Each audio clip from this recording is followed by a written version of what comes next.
Magandang hapon po sa bawat isa sa atin. Amen.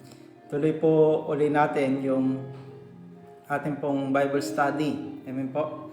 Tuwing alas 4 po ng hapon. So po, tuloy po natin yung topic po natin o yung mga bagay po na pinag-aaralan po natin. Yung overcoming temptation. Amen po.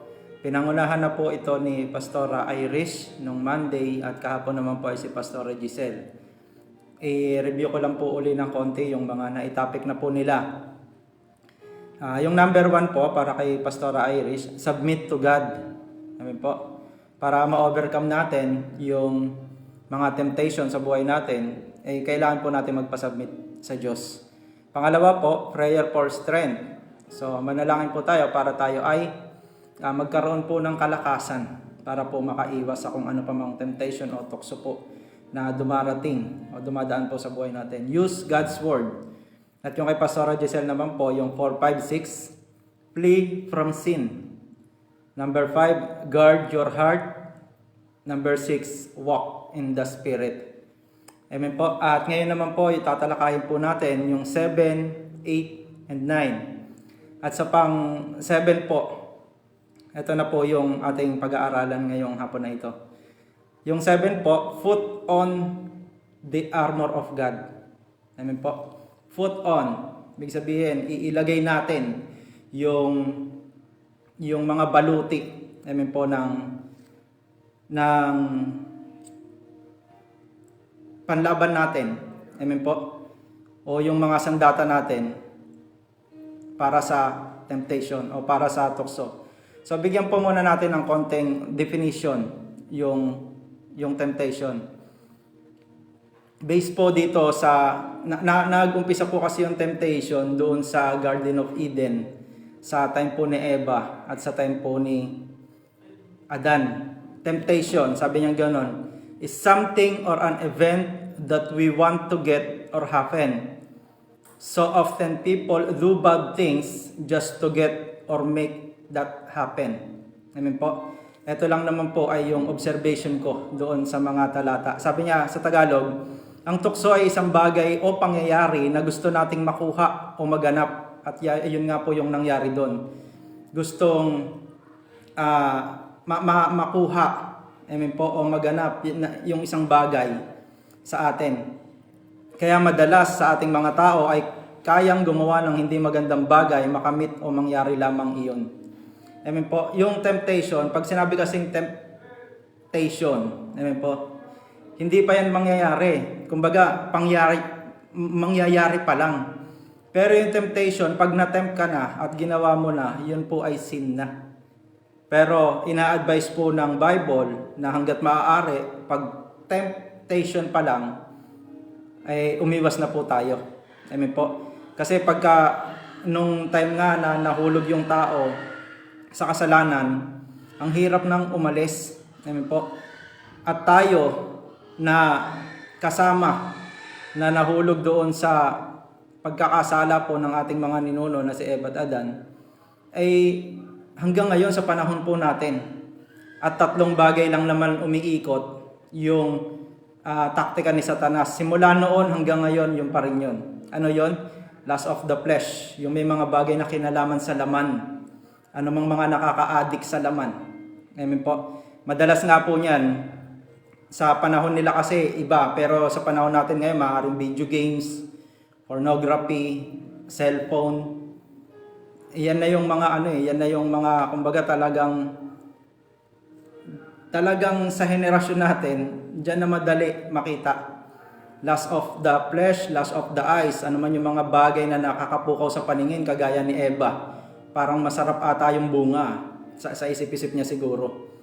Lust of the flesh, lust of the eyes, pride of life. Yung mga bagay na pwede nating ipagmalaki. Minsan po yung sobrang ganda ng relo at mamahalin, minsan kumakapit dyan eh. Amen po, yung pride of life. Minsan sobrang ganda ng mga kasuotan natin, mga bagay-bagay sa katawan natin. Minsan pinagkakapitan yun eh. Amen po. Pero yung temptation, ulitin ko po, ito ay hindi pa. Amen. Papasok ka pa lang dun sa kasalanan. Pero ina-advise po ng Bible, kagaya ng pag-aaralan natin ngayon, kahit pa napapasok ka pa lang doon sa kasalanan, matetempt ka pa lang, maganda po iwasan na natin. At isa, para makaiwas po tayo, ito po yung number 7, put on the armor of God. Amen po. Dito po sa Ephesians chapter 6 verse 11, sabi niya, put on the whole armor of God, that you may be able to stand against the schemes of the devil. Yung si Satanas, yung mga demonyo, maraming mga taktika yan, maraming mga schemes. Amen po. Kaya sabi niya gano'n, isuot natin yung baluti. Sabi niya, put on the armor of God. So ano-ano itong mga to? Alam na natin yan. Helmet of salvation, shield of faith, breastplate of righteousness, belt of truth, shoe of the gospel, at yung isa po, bigyan natin ng emphasis, yung sword of the spirit. Amen po. Which means, ito po yung Bible. Ito po yung Word of God. Kasi tayong mga Kristiyano, parang ang feeling natin, lagi tayo na doon sa, sa defensive side. Porket siguro ba, mas marami yung pang-defensive natin at yung pang-offense natin ay isa. Karamihan po sa mga Kristiyano talagang pag nandoon na yung Word of God sa kanila, okay, sige. Yung faith nandoon, yung katotohanan nandoon, okay, humahayo. Laging nasa defensive side eh. Pero pagdating na doon sa isang elemento o sa isang part ng mga armor, ito yung salita ng Diyos, minsan doon tayo nasablay eh. Amen po. Kasi kailangan talaga dito ng katyagaan, kailangan talaga rito ng wisdom. Kaya nga napaka-importante ng sinabi ng Panginoong Hesus, love your God with all your heart, with all your mind. Talagang yung mind, with all your mind. Pag ang Diyos, mahal natin, with all your mind, talagang yung Word of God, pag-aaralan mo. Kasi bakit? Ayan yung kaisa-isang pang-opensiba natin. Amen po, sa kaaway. Kasi bakit? Kung babasahin natin yung verse 12, sabi niya gano'n, for we do not wrestle against flesh and blood. Di tayo nakikipaglaban sa mga tao. Sabi niya, but against the rulers, against the authorities, against the cosmic powers over this present darkness, against the spiritual forces of evil in the heavenly places. Ayan na po yung pablagi nating binabind. Amen po. Na para hindi makakilos. Kasi sa apat na ito, dito naghahari si Satanas eh. Principalities, wicked spirit in high places, ruler of darkness, powers. Ayan po yung kumbaga mga general niya na pinakikilos po ngayon dito sa mundo. Kaya nga yung sword of the spirit, ito yung isa sa pinaka, amen po, importante na pang-offensiba natin. Christian life is not a defensive side, but offensive din. Amen po. Kailangan marunong din tayo dun sa ofensiba o sa pakikipaglaban. Amen po. Sa pamamagitan po ng salita ng Diyos. Tignan po natin dito sa Revelation chapter 19 verse 13. Ito pong pag sinabi kasing Word of God, ito yung isa sa pinaka-paborito ko talagang topic eh. Pagdating sa Bible, sabi niya, He dressed in a robe dipped in blood. Pag yan po yung mababasa natin o makikita natin sa Bible, sabi niya gano'n, He is dressed in a robe dipped in blood. May isip po talaga natin kagad, si Jesus Christ yun. Kasi si Jesus Christ, yung damit niya, nung panahon na nililigtas niya tayo, talagang natubog yun, nalubog yun sa dugo. Amen po, talagang sobrang daming dugo. Sabi niya, and His name is the Word of God. Sino yung tinutukoy niya po dyan? Si Jesus. Sabi niya po, verse 14, the armies of heaven were following Him, riding in a white horses and dressed in fine linen. Sabi niya, coming out from His mouth, yung lumalabas sa bibig niya, sabi niya ganon, is a sharp sword. Matatalim na mga sandata, matatalim na mga espada. Amen po. With which to strike down the nation. Ano po yung sabi niya gano'n, with which to strike down the nation? Ano daw po yung magpapabagsak sa mga bansa? Yung mga matatalim, yung mga matatalas na salita, amen po, ng Diyos na lumalabas doon sa bibig ni Jesus. Paano niya yan tatalunin? Kagaya po natin ngayon na halimbawa nag-share tayo ng Word of God. Si Jesus Christ hindi niya kailangan gumamit ng mga nuclear warfare, na mga jet fighter, missile, kagaya po ng mga napapanood natin netong mga last few weeks. Amen po. Si Jesus Christ iba yung sandata niya. Yung sandata niya hindi by individual talagang papasukin niya. Ibig sabihin yung atake ni Jesus Christ doon talaga sa puso. Kasi bakit? Pag yung salita ng Diyos tumama doon sa tao. Amen. Ang target niya talaga kagad yung puso Kasi yung tao, pag yung puso na bago, yung panglabas niyan mababago. Kaya kung titingnan po natin dito sa Bible, maging si Apostol Pablo, sabi niya gano'n, yung sandata niya ay hindi sandata ng sanlibutan. Amen po. Yung sandata niya may kapangyarihang magguho ng mga kuta. Ano po iyon? Ayun po yung salita ng Diyos. Amen po. Kaya pag sinabing Word of God, dalawa po iyan. Si Jesus Christ, Word of God, at yung Bible po na binabasa natin ay Word of God din. Pag si Jesus Christ, Word of God, ibig sabihin, siya yung living Word. Pero yung binabasa po natin na Bible, yan po ay written Word. Amen po. Na kumbaga, hindi po pwedeng wala sa atin Kasi bakit? Ito lang yung kaisa-isang pang-opensiba natin, pang-atake natin. Amen po. Para sa mga gawa ng kaaway. Kaya napaka-importante po ng Word of God sa buhay natin. Kasi yan lang talaga yung tatalo sa lahat ng problema at di magandang sitwasyon sa buhay natin. Lalo na po pagpadaan na tayo doon sa temptation. Papunta na tayo doon sa kasalanan. Amen po. Kaya nga si Jesus, ang Panginoong Hesus, pagka siya talagang in-strike niya yung mga kalaban niya doon sa eternal to change the external. Ibig sabihin, si Jesus Christ, pagka lumaban siya, ginamit niya yung Word of God, maging tayo sa panahon natin ngayon, lumalaban tayo Amen po, sa buhay. Lumalaban tayo sa mga sitwasyon, lalo na sa temptation. Lumalaban tayo na hindi doon base sa lakas natin, hindi base doon sa talino natin, kundi base doon sa kung ano yung sinasabi ng salita ng Diyos. Maging si Jesus po, in-honor niya yung Bible, yung Word of God that time, nung dumaan din siya ron sa tukso. Kaya nga, nung time na yon, yung tao bumagsak doon sa tukso, si Jesus Christ, dumating, tinukso rin siya sa papaanong paraan, kagaya na doon sa Garden of Eden. At kung papaano tinukso yung tao doon sa Garden of Eden, ganun din naman si Jesus Christ tinutokso din nung mga panahon po na yon. Pero tignan nyo po, kada sasagutin niya si Satanas, isa lang yung sinasabi niya sa bandang una, it is written. Amen po. Kasi bakit? Hindi talaga tayo po pwedeng lumaban, lalo na sa mga kampo ng demonyo, ng diablo, kay Satanas. Kasi kung tutuusin, wala talaga tayong laban sa kanila. Tayo po, human being. Sila, spiritual being. Noong time na nilikha sila, hanggang ngayon buhay sila. Tayo mga tao, konti lang yung buhay natin, nagpapalit lang tayo ng generation. Amen po. Kaya talagang kung tutuusin, mas malakas sila kaysa sa atin. Pero, nung namatay ang Panginoong Jesucristo, at ang Panginoong Jesucristo ay tinanggap na po natin, amen, sa buhay natin, mas meron na po tayong authority sa mga demons ngayon. Amen po. Pero papaano natin? Ano yung i-honor sa atin? Yung tayo ba? Hindi. Yung mga salita ng Diyos na lumalabas doon sa atin. Kaya nga sabi niya ganun, put on the whole armor. Kasi hindi po pwedeng kulang.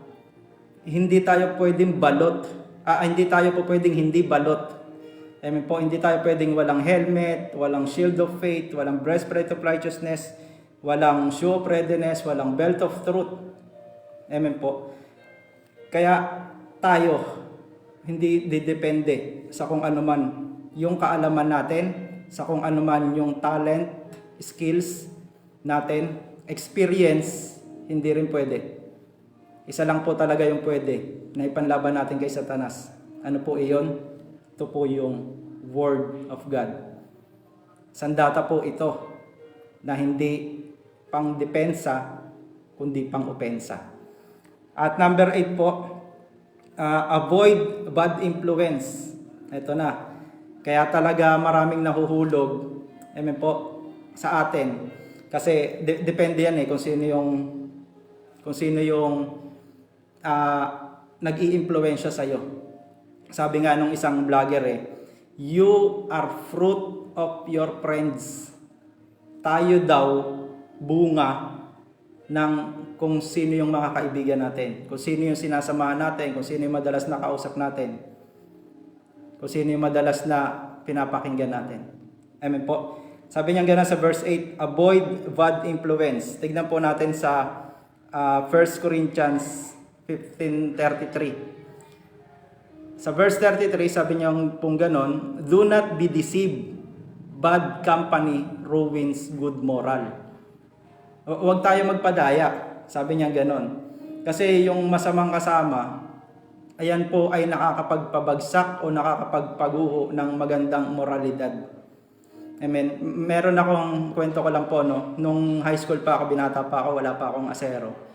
May kasama talaga ako na nung high school life namin talagang talagang lalaking lalaki. Maging sa mga kalokohan o sa mga to the point tarayot, halimbawa. Kasama namin 'yun Pero nung nagkahiwa-hiwalay na po kami, hindi na kami mga high school, huminto na kami sa pag-aaral. Alam niyo po, nakipagbarkadahan siya. Napunta po siya sa circle sa may Quezon City. At madalas kasama niya po doon mga ganon. Hindi ko talaga expected. Pero siguro nagkita po kami after a year. Nagulat ako, siya po ay ganon na rin. Hindi ko pa alam kasi hindi pa nga ako naboborn again noon. Hindi ko naman alam na ganon. Siguro ngayon naisip ko nung naborn again ako, kaya pala. Ibig sabihin siguro kaya ako ganito ngayon kasi bunga ako ng mga kasama ko. So, yung Bible, totoo po na sinasabi niya, avoid bad influence. Sabi niya, do not be deceived, bad company ruins good moral. Imbis na ikaw pala dati, kung talagang mabait ka, huwag kang sasama doon sa mga tao na paaanuhin ka, papasamain ka. Amen po. Or, mas maganda po, yung pinipili din natin. Amen, pinipilter din natin kung sino yung mga pwede po nating makasama. Kaya nga, sa Genesis 2:18, sabi niya pong ganun, the Lord God said, it is not good for the man to be alone. Hindi po tayo pwede mag-sarili. Amen po. Hindi tayo pwedeng solohistang Kristiyano. Tayo po ay nilikha ng Diyos na talagang involved, makipag-socialize, makisama, makisalamuha sa mga kapwa-tao. Kaya sabi ng Panginoong Hesus, love your neighbor as yourself. Kung gaano natin kamahal yung sarili natin, dapat ganon din natin kamahal yung ibang tao. So, maliban na lang yan, pagka hindi mo mahal yung sarili mo, malamang di ka rin mapagmahal ng ibang tao. Amen po? O tayo. Okay po? We are created by God to socialize. Ibig sabihin, merong ka-fellowship. Hindi dapat tayo yung binabago. Dapat tayo yung nagbabago sa mga tao. Amen po? Kung sino man po yung mga nakakasama natin, sino man yung nakakasalamuha sa atin. Kaya nga naniniwala ako doon sa isang quotation na we are not separatists, but we are transformationalists. Hindi tayo tinawag para magsulo. Solohistang Kristiyano, hindi po. We are not transformationalists. Kaya kailangan kung sino yung kasama natin, dapat nagiging ganun din sila. Kung mahilig tayo mag-church, dapat mahilig din sila mag-church. Kung mahilig tayo pumunta sa mga gathering, dapat mahilig din sila pumunta sa mga gathering. Pero pag sila hindi mahilig pumunta sa gathering, tapos kasama mo sila, tapos ikaw ang maiimpluwensyahan. Kung ano sila, magiging yun ka naman. Amen po. Nilikha tayo ng Diyos para makipagrelasyon, makipagsalamuha. Amen po. Sa mga ibang tao. We need to be surrounded by quality influencers. Medyo sa pandinig natin, ano ito, sikat ito. Di ba marami pong sa mga YouTube, Facebook, influencers daw. Influencers. Tayo, kailangan natin maging surrounded tayo ng mga quality influencers. Amen po. Kaya pag madalas ka, halimbawa nanonood ka, madalas mo pinapanood, puro katatawanan, yung buhay mo magiging katatawanan din. Yung pinanonood mo palagi drama, yung buhay mo magiging madrama din. Amen. Depende kasi yan kung ano yung mga napapanood, napapakinggan mo, sinasamahan mo. Depende po yan Kaya nga, sabi nung isang vlogger, naalala ko ulit, you are fruit of your friends. Bunga po tayo ng kung sino yung mga kasama natin. Kaya dapat tayo, kung sino man yung sasamahan natin, dapat yung mga quality influencers. Lalong-lalo na po yung mas makakapaglapit po sa atin para sa Panginoon. At ang isang pinakamaganda pong samahan natin, walang iba kundi yung church. Kasi bakit? Yung church, ayan talaga yung mag-i-influensya sa iyo. Papalapit o papapunta sa Panginoong Jesucristo. Kaya sabi ng Matthew 16:18, sabi niya ni Jesus Christ, "You are Peter, upon this rock I will build my church, and the gates of hell not overcome it." Ibig sabihin, tayo, amen, hindi tayo po pwedeng wala sa church. Kung gusto mo ng mga quality influencers, doon ka sa mga talagang nakikipellowship kay Lord, doon sa talagang malalapit kay Lord. Kung gusto po natin ang tinatawag na quality, amen po, influencers. Kaya nga, do na yung church ay hindi perfect, hindi tayo talaga perfect, pero pineperfecto tayo ng Diyos bawat araw. Binabago tayo ng Diyos bawat araw. Kasi kung hindi po tayo, amen, makiki-involve doon sa isang community, sa isang church, hindi tayo magkakaroon ng magandang mga kasama. Kahit pa sabihin na natin professional sila, successful sila sa buhay, pero kung yung mga pananaw nila malayo sa Diyos at wala sa Diyos, so useless. Mag-e-end lang yung buhay natin ng pag namatay tayo, hindi na tayo uli mag-e-exist o hindi na uli tayo magpapatuloy. Hindi katulad pag nandoon tayo sa mga tao, amen po, na mga maka-Diyos, sinasamahan natin sila. Tayo, kung mawala man tayo sa mundo, yung buhay natin magpapatuloy pa rin. Amen? Kaya nga, doon na hindi perfect yung church, pero dapat po, nakiki-involve tayo dyan. Sabi ni Charles Spurgeon, share ko lang po sa inyo, yung sa isang quotation na, "The church is not perfect." Amen po? "But woe to the man who finds pleasure in pointing out of her imperfection. Christ loved His church and let us do the same." Ganon din yung gawin natin. Amen? Kung papaanong mahal ni Jesus Christ yung church, yung simbahan, ganon din po yung gawin natin. Okay po, ayan po yung number 8. At last, pang number 9, eto po. Number 9, keep your thoughts pure. Yung isip natin, panatiliin daw natin malinis. Amen. Dito po sa Philippians chapter 4, verse 8. Sabi niya pong ganon. Philippians chapter 4, verse 8. Sabi niya, "Finally, brother, whatever is true, whatever is honorable, whatever is just, whatever is pure, whatever is lovely, whatever is commendable, if there is any excellence, if there is any worthy of praise, think about these things." Ano po iyon? Yung mga true, yung honorable, amen po, yung lovely, yung commendable, yung excellence, ayun lang lagi yung iisipin natin para manatili yung pagiging pure po ng isip natin. Kasi yung gusto ng Diyos, yung isip natin maging busy. Hindi tayo tinawag na parang mga Buddhism o mga yung nakaganyan lang, isang oras tahimik. Kasi empty mind yun Ayaw ng Diyos na empty mind. Kasi pagka empty mind, doon kumbaga parang yung mga daga, ipis, doon sila nagpaparami. Amen po. Ng mga maduduming bagay. Pero tinawag tayo ng Diyos na maging busy mind. At yung busy mind, yung isip natin, iniisip na kung ano yung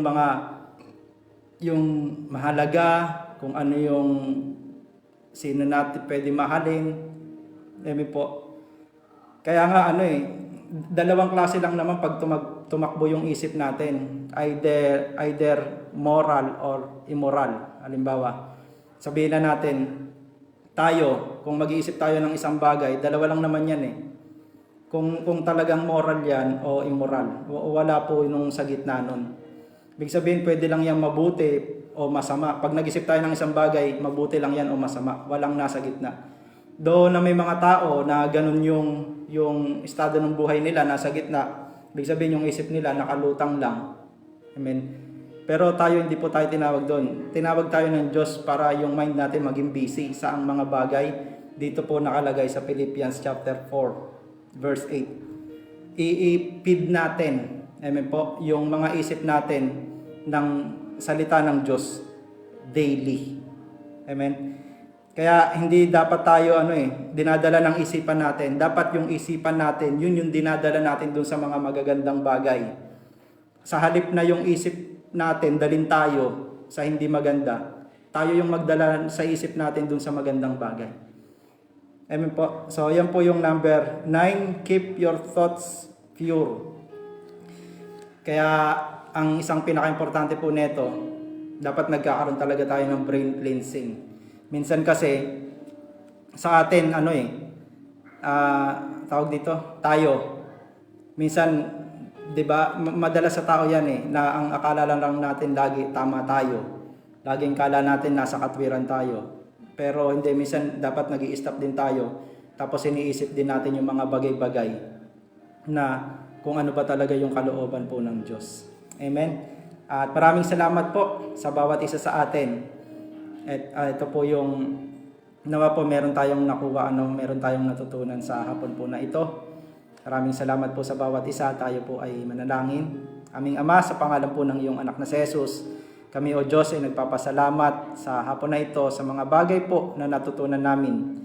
Sa mga bagay, Panginoon Lord, na narinig namin. Dalangin namin na ang mga pag-aaral na ito, Panginoon, ay umabot po doon sa bawat araw ng buhay namin na talaga po ito ay mangyari at maganap. Maraming salamat po, Ama, sa pagsama po ng iyong banal na Espiritu, maging sa mga tagapakinig po. Sa pangalan po ng iyong anak na si Jesus. Amen. So yun, maraming salamat po sa bawat isa at God bless.